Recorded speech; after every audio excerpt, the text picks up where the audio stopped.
سبحان اللہ.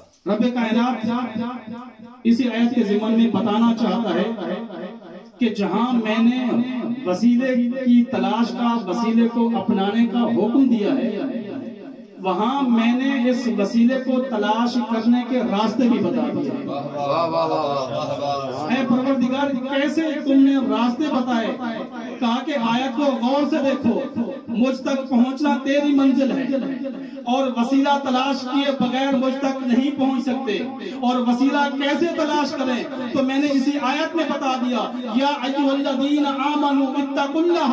تو میں نے بتا تو دیا ہے وسیلہ تب تک حاصل نہیں ہو سکتا جب تک تمہارے پاس ایمان اور تقوی کی منزل نہ ہو.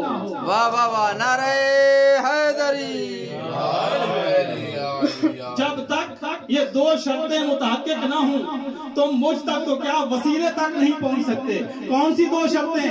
پہلی شرط یہ ہے کہ تم ایمان کی منزل پر فائز ہو جاؤ. دوسری منزل یہ ہے کہ تم تقوی الہی اختیار کرو. تو معلوم ہوا کہ خدا تک وہی پہنچ سکتا ہے جس کے پاس تقوی بھی ہو، ایمان بھی ہو.